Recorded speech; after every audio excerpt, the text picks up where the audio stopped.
Okay. Hi, Assalamualaikum warahmatullahi wabarakatuh. So today we are going to do a presentation on ways University students can avoid foodborne illness. So here are my group mates. Divashni Kanan 200743, Shashini Nair, R. Siva Kumar 200334, Nur Aunia Akila binti Umar Asri 201077. Okay. So when people speak about foodborne illness, what are your thoughts in it? So foodborne illness is a health condition due to consuming contaminated food item. And how it is related to the university student, it is a very important element for us in a student's life because it can affect their quality in studies and their lifestyle. So avoid them to get a better life. So how to avoid foodborne illness? Firstly, we can prevent ourselves from buying college food. Why I said so? Because when we are preparing our own food, we are avoiding ourselves from getting foodborne illness actually. Because during our preparation in food, we are controlling the hygiene, and we also know what we put in our food. So that's a good thing because we can control the hygiene and we can control the foodborne illness also. Secondly, um, usually when it comes to the college food, it usually openly displayed and it's nearer to the dustbin. And of course, when it's nearer to the dustbin, there are so many flies that can come around it. So yeah, that's why I said preventing from buying college food can avoid uh, foodborne illness because they are more hygiene and they are more clean compared to college food. So moving on to the next point. So I will continue the second point, which is practice good hygiene. And practicing good hygiene is divided into two. One is personal and one is surrounding. So personal hygiene is a critical, really critical in preventing contamination of food that will lead to foodborne illness. So consumers have to know the importance of washing their hands properly before and after handling food, especially raw meats, and also when they touch all the surface or even use the bathroom. This is to avoid contamination of other food and surfaces from where they touch. Secondly, they also have to ensure that their food preparation can be kept cleanly.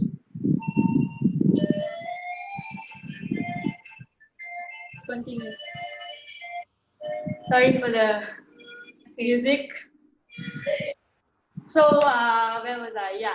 Keeping the food preparation surface clean, which can help to reduce bacteria and prevent cross contamination. So, in this way, we need to make sure whenever we prepare food, we have to make sure not only the food is clean, but the surrounding and surface, including the utensils, are in a good condition.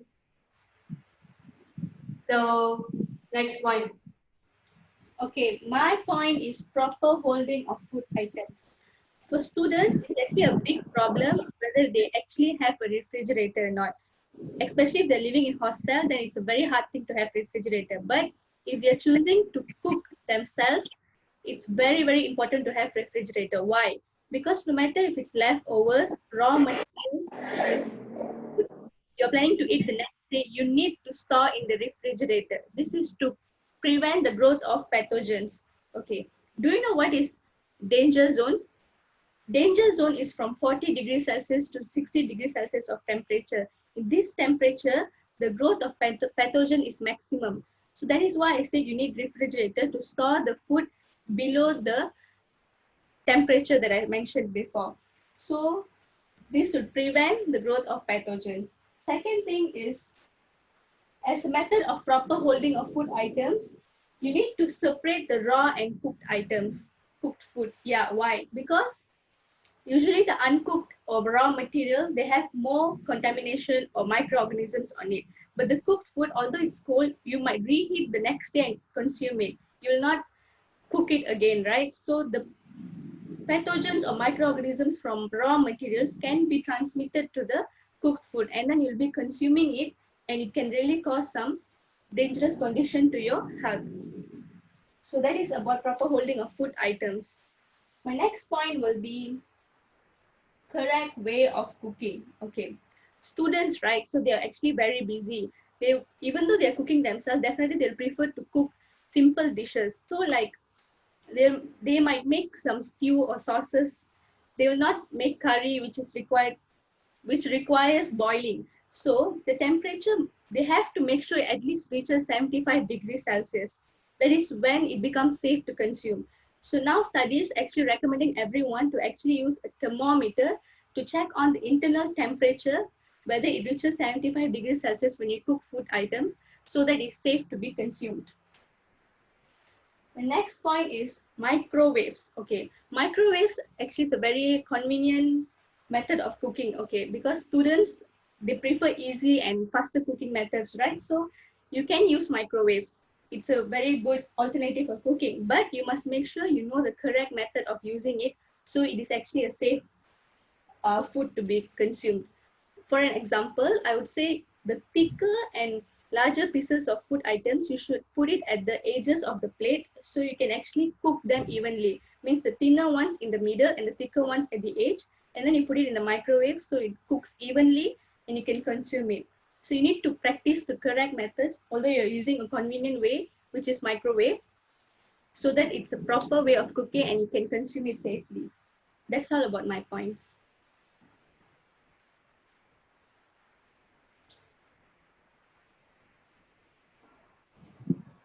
Looks like we've come to the end of presentation. Is there anything that any of y'all want to add? Can I go first? Okay. Yeah. Yes, go ahead.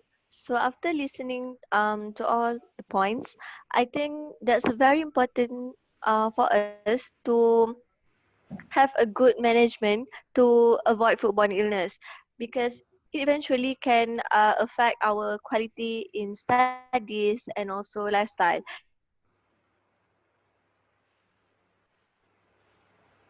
Because if we are in a class and we cannot do everything, yeah, it really affect our lifestyle. So I think it's very important for us, especially university student, to how to avoid this to happen. That's all for me. Okay, let me add on to that. To me, I think teenagers, which I mean university students, they're still in the beginning stage of adulthood. They have been living, probably living with their parents all this while, and now they're starting to be independent. So it's actually not as easy as we're saying now for them to practice all these habits because they have less experience on this. So they really need to put a lot of discipline and organization in it. They have to be organized so that they can actually make this possible. For example, like for them to cook and use thermometer as I mentioned before, and to hold the food properly using proper compartments, it's not as easy, right? So like they have to be really disciplined to practice all this habit so it becomes safe to consume when they're not choosing to eat in the cafes, because many students nowadays, they're very busy. So in the busy schedule, they prefer eating food that's like very convenient. They can easily get the food items and they just get it and they just eat before like thinking much. So to practice all this, they need a lot of discipline. So I really hope the students, they have enough discipline and to be more organized so that we can prevent foodborne illness together. That's my opinion.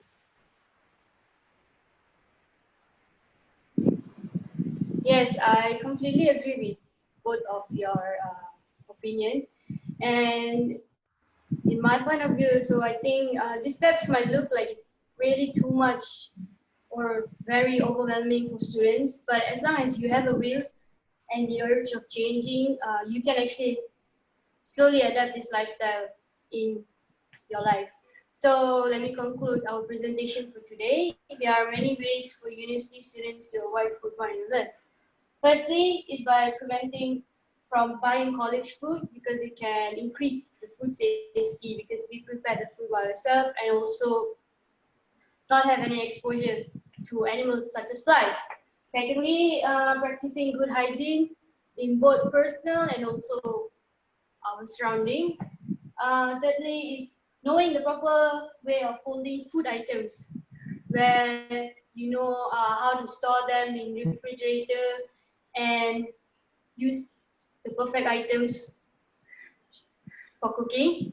And lastly is by learning the correct way of cooking, which is make using the microwave and also cooking higher than 75 degrees Celsius. Hence, I urge every student to actually practice this in their daily lifestyle because it will really give a good changes for their better lifestyle as a university student. So that's all from us. Thank you. Thank you. Okay, so how? Cuba tinggal dengar balik.